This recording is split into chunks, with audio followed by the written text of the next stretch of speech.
I'm Mike Michalowicz, and this is Unreasonably Optimistic.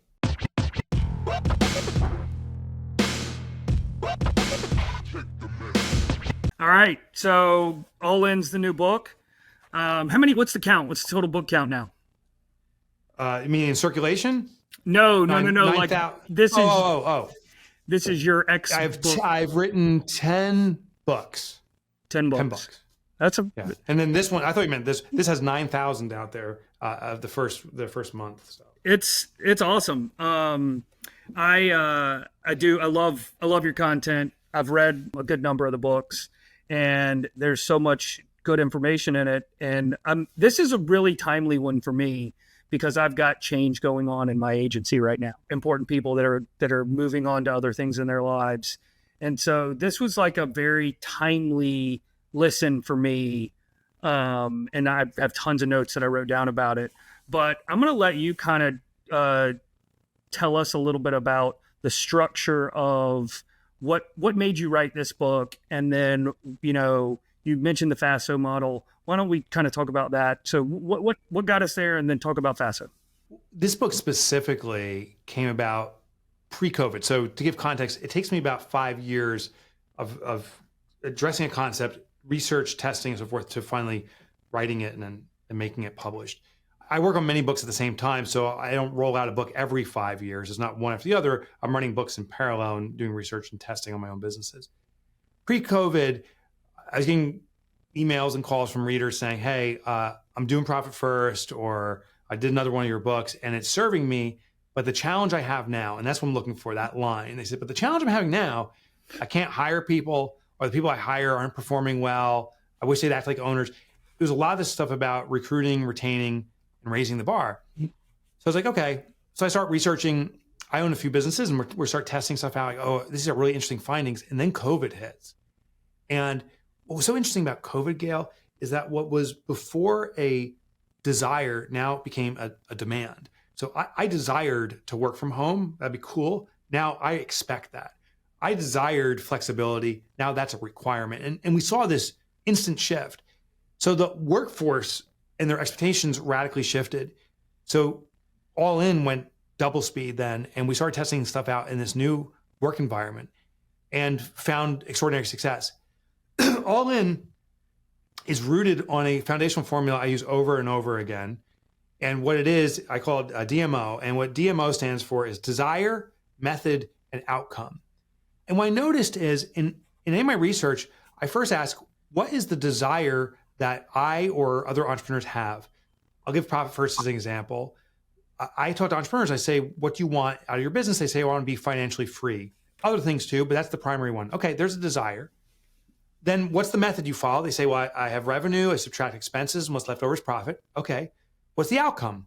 No one's profitable. Like most businesses are on this brink to brink failure. So I said, okay, when the desire and the outcome is a total mismatch, it's the method in the middle that's always the problem. So we deep dive in that. And that's where I discovered, oh, the problem is when we put profit last, we consider it last. That's human nature. It'll never happen. It needs to be sales minus profit equals expenses. Take your profit first. Well, All In, I'm researching, and I'm like, my gosh, people want rock star employees, whatever the label is, A players. I don't necessarily like the labels, but that's what we say. I'm like, okay, that's the desire. What's the method? When it comes to recruiting, interviews, the number one method, hands down. What's the outcome? The success rate's under 5%. Less than 5% of hires are rock star performers and stay for over 5 years, which is now considered long-term in a job position. And so I'm like, okay, so the desire and outcome are mismatched. It's the method. So interviewing ain't working. What does? So I explored that and other things in All In. But I think I found systems that are radically different and proven to work. There's a point in chapter 3 that I think's interesting. I put a note about it, and you were talking about the A players, and it's about how you pay people, and we'll kind of jump around a little bit here. But have you ever read Netflix No Rules? No, I have not. Okay, you should for a lot of reasons, but their whole thing was like pay maybe 1.5% was what they or 150% of what the level was, but they would jettison people so fast if you didn't go along with things that they wanted you to do. And anyways, I say that is because I wrote this note about it that I thought it was interesting because you talked about this, I've seen Gary Vee talking recently about, that whole hire slow, fire fast. And you mentioned that that's a very inhuman way to put it. We use the thing in human resources, which is a really, again, another very inhuman way to talk about the people that are living their lives with us, for most of the day. But when you look at the A players and how to recruit those people and then how to compensate them, how are you finding it that you can recruit those people and then keeping them on board and then staying within a profitable model? Because you mentioned how small businesses were sort of that someone came to you and said that you run these successful small businesses and we want to learn from you about how you're recruiting and keeping people, right? But it's still very hard for us as small businesses to be able to do that because we don't have unlimited sums of cash to overpay people. And recruiting is a hard thing to do when we're constantly worried about sales and all these other things. How do we overcome that? So interviewing doesn't work. That's the foundation. So the question is, what does? I started researching, I'm like, is there any industry where they don't use interviews, but they have great recruiting success? And I found one. Now, just to set up the stage here, the industry is over $500 billion in revenue. It's like $570 billion and growing fast. It's the fastest growing industry in the world. Secondly, they never use interviews, and they find top performers about 97, 98% of the time. So what's the industry? It's the sports industry. What do? They do workshops and camps, demonstrations. They've never, there's a professional football team doesn't come and say, hey, tell us about your resume. Where is the green on the stoplight? They don't do any of that stuff. They say, get in the field and let's watch you play. So the method we can use is the same thing. Now, there's two types. There's what's called skill assessments, where it's, you're being considered for a position, and now you're going to go through skills assessments, and those are okay or good. There's something even better, and they're called workshops. This is when you're not recruiting people, you're educating people, and you find the talent within that pool. To give you a little context, right now I think we're at about 2% unemployment rate. So if I run an ad, there's about 2% of the world that may be actively looking. Maybe there's some people that are employed and kind of feeling around, but it's a very small portion. So already I'm in a very limited position. But A players, top performers who are gainfully employed are looking to improve themselves. So don't offer jobs, offer an opportunity for improvement. You do it through camps. I'll go back to sports and we'll do some business examples, but I played lacrosse in high school, admittedly marginal player. And while in high school, I went to a camp and it was called Hobart. That's in the Northeast. It's a preeminent school. And there's probably 300 other students there. During the camp, I'm learning new skills. I'm getting a little bit better. They're tapping other kids on the shoulders. And what they were doing was the kids that had the most potential, demonstrating real thirst, desire, ability, were brought to other fields. And they said, hey, you have some good skills here. We'd like to advance it. So they start kind of vetting people out. Every student got better. And by the end of the 5-day camp, I think 3 kids were invited to become Hobart lacrosse players. Not one of them, but they were. But I did play lacrosse in college. And I think the lesson is this, is that in a workshop or educational environment, it is the greatest contribution because everyone gets better and you get to observe the people with the most potential. So now let me translate it back to business. There is a few, but not enough companies doing this. Home Depot does this. Domino's Pizza does this. Home Depot, next time you see they're doing build a birdhouse workshop, it's a recruiting platform. Now remember this, the premise is always education. They don't say we're recruiting, there's nothing involved. They simply say, bring your kid and build a birdhouse. Yes, you're going to be ingratiated with the store. You're going to want to do more business with Home Depot. But they have an employee there that watches for 3 stages. First, curiosity, then desire, and ultimately thirst. When people show desire and thirst, they're revealing their potential to excel. So the parent that's asking the most questions, helping other parents, they point to him or come to him after and say, hey, you were really participating at a high level here. You were considered working at Home Depot. And they tap them on the shoulder. Domino's Pizza, they ran a thing called Pizza Hero. This was an app back in the day during COVID. You could design your own pizza and you could order it. But during that process, they were observing who was really into it. And some people were spending a half hour designing all different types of pizza. They reached out to those people and said, why don't you come down to one of our restaurants and we'll show you how to cook the pizza yourself. And then they hired over 500 people to become chefs at their restaurants because they showed an interest in building pizza. Here's what we can do. Run an educational event. You need to hire a bookkeeper, put on a bookkeeping event, how to become a better bookkeeper or how to learn certain skills. If you don't know how to do bookkeeping, it's okay. Hire a bookkeeping professional to teach that class. You need to hire someone with advanced skills, not a beginner. Have prerequisites. You need to hire someone with 5 years experience. So you must have 5 years of bookkeeping experience and so forth. And we're going to teach you this high-end level. Remember, the A players are always looking to learn and expand. So we're giving the learning and expansion part and observing. But I'll give you the final little ultimate tip. If you feel overwhelmed or this is too much, you can do this in one step. Sign up for one of the classes where the students are the people you want to recruit. So instead of putting on a bookkeeping class, go to one as a student yourself, observe the other students. Whoever has the most curiosity, desire, and thirst, tap them on the shoulder and invite them to work for you. I think that's what's so genius about it, and certainly from a marketing perspective, is that even if you don't find someone, the worst case scenario is that you created more brand awareness for yourself. You help to establish yourself as a expert in the field by running the workshop. So you win either way. We had a client, a reader / client that went through this for preschools. They reached out to only their competition. So this one preschool reached out to all the other preschools and said, hey, send your teacher. We're doing what's called a site developer class or site manager class. And the competition sent students. And by the way, they pay for it. So when you put on an educational event, make sure people pay, which is amazing because you're recruiting. They don't know you're recruiting. You're educating them.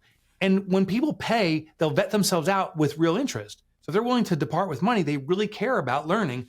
Those are the people you want to hire. Something else that we talk to clients a lot about is you always wait to find a person at the point of when you need that person. Sure. And you should recruiting should be a staple of what you're doing on a consistent basis. So it should be a consistent thing no matter when you do or don't need someone. But typically, everybody waits until the very moment that they need that. Yeah. So these workshops you can do at any time. You can identify great candidates, and now you have the list of names of people that went through this, and you can call upon them whenever. You can build a rapport with them. So we do it with regularity. The other thing too is your clients could be great employees because they are also kind of going through this real time themselves. They're hiring you, but they're also participating to some degree with you. Watch for the clients who are super engaged. Maybe they could become an employee at some future point. Yeah, I also love your sort of soft landing there, which is if doing that is too much for you, go to an event or go be a student somewhere else, because you're going to talk to the other people that are there. So you're going to win there both ways too. You're going to get some training, you're going to learn about what your competition's doing, and then you're going to get to meet people. So yeah, it's funny. We're thinking about hiring for a position we call a responder. It's just a term we came up with, but all these different platforms that we're on, there's so many inquiries coming in and stuff that we want to respond personally. We don't want AI doing it, and I don't want to do it myself, and we don't have the team here. So we're thinking about putting on a communication specialist class, and we're kind of structuring, what does that mean? How do you communicate over social media? And I'm convinced we're going to find someone that has the potential. And by the way, that's the best hire. A lot of us look for experience, and I'm not saying experience is not good, but sometimes experience comes with a cost. It's the wrong experience. It's the historical experience, and you have to untrain someone before you can retrain them. Experience should be considered, but I think it's 10% of the consideration. The internal wiring, what Myers-Briggs and Enneagram and those things get, I think that's great too. I think it's 10%. I think the middle, the big 80% is potential. What can they do in this environment? And so set up the environment through these educational classes to define potential. Yeah, you mentioned like hire based on qualities and not on qualifications. And you said something that I just totally agree with. Like your resume is largely a worthless piece of paper because I don't want to be heartless when I say this, but I don't care what's in there. I care about the person sitting across from me. And sure. And you're right. Like, you're not going to put on there, highly extroverted. Like, I've never seen that on a resume anywhere, but that's the qualification that you're looking for X position, not whether or not you know how to use Microsoft Word. The University of Chicago, they have a medical department there, and the recruiting director who uses these workshops, these skills and experiences to vet their people. And they used to do interviews, and they had horrible success with it. And I said, well, what do you think interviews are good for? Her name was Jules. She said, one thing, interviews are great to find candidates who are great at interviewing. So she goes, if the job is interviewing, like if they're going to interview as their career, use interviews. She goes, otherwise it's got to be demonstrations of skills and going through learning experiences. Yeah, for sure. And there's so much good stuff in this book, just about examples of how people use different, like I think there was one example where the people who interviewed the best and then had to go in and do the work were the ones that left first because they weren't the ones who had that was the University of Chicago. That was it. Yeah, they didn't have the right temperament for what they were doing, and you'll never see that on paper. It's an interesting story. So what happened at the University of Chicago Medical Department was they had 50 candidates who went through the traditional interview. And the recruiting director said, I'm going to interview them, and based upon my gut, and I believe I have a very good gut, I'm going to rank them from 1 to 10. Then those same 50 candidates went through these experiences, skills assessments, learning, so forth. They found that the people, when it came to check-in, there were certain people who had tons of patience. They emulated a situation where the patient had cerebral palsy, which means the fine motor skills are very difficult. Pulling out your ID from your purse or wallet could be a minute or two. And some people were like, please take your time. Others were like, I can assist you if you like my assistance. But one candidate said, just give me that card, and ripped it out of the person's hand. So they obviously failed the skills assessment. And you won't be surprised here, they were the #1 interview candidate. Why? Because they exerted confidence. They were strong spoken. They were extroverted. But that's not what we need. And an interview can't reveal that. Only a demonstratable skill can. Yeah. No, I think that's such a telling story. And we are all, you know, when you begin the book, you laid out such a scenario that everyone has dealt with. I need someone right now.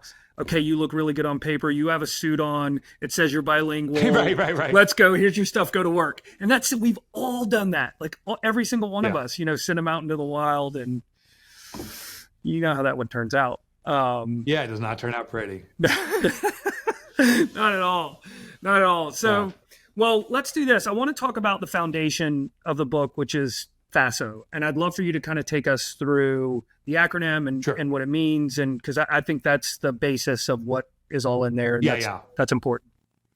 So when it comes to recruiting, retaining, raising the bar, there's 4 elements that need to be considered. So I'll go through them pretty quickly. F in FASSO stands for fit. And the first thing we need to do is look at the organizational needs. But here is the counter thought. Most businesses identify a title and try to match talent to title. I need a receptionist that can answer the phones, greet the door, do data entry, invoicing, blah, blah, blah, blah, blah. But the truth is, most people have extraordinary skills in more narrow areas. They're not title-based, they're talent-based. So match talent to the individual tasks within there. And I did this in my own organization. I had a receptionist who was amazing at greeting customers in the social component, not great at accurate data entry. So we said, okay, stop doing data entry. There's another task we have, which was frontline sales, which is all about the social component. So she shifted, and now we were matching talent to task. She excelled. Ironically, my salesperson, who was a great closer, was powerful at the data analytics. That's why they became such a great closer. They became our data entry person and nailed it. We matched again, talent to task. That's the key with fit. We got to ditch titles. We got to look at individual tasks. The A stands for ability. And we already dug into this. Most businesses consider experiential ability. We say what the past is an indicator of the future. What I'm saying is the past is likely misrepresented because the candidate wants the future. And secondly, you may have to unlearn them, and that's really difficult. The sandwich in the middle, the big part, is potential. Potential is what someone can do. And I argue in the book with ability, you could hire, if you and I, Gayle, want to start a band, we want the best guitarist, back in the 80s was Eddie Van Halen. If we wanted Eddie Van Halen, it's absurd to call Eddie Van Halen and say, hey, could you join the band? He'd laugh at us because he's already making millions, he's got a band. But if we found him when he was 12 years old, he may have joined. So the question, of course, is how do you find Eddie knowing that he's going to be Eddie? And how you do it is you do these workshops. If you and I put on a guitar workshop, and maybe neither of us play, we just hire a guitarist that's really good, and we get all the 12-year-olds together and say, we're doing a course, $100 to join, whatever it is, to send the parents, we'll see that Eddie demonstrates the most desire and thirst. He's into it. He can't put the guitar down. He's playing 12 hours a day. He's asking questions. Very early on, his potential will be revealed. That's when we could have hired him. And it could have been a game changer. Well, this is true for any candidate. If you look for the person that's already doing it, they may laugh at you and you can't afford them.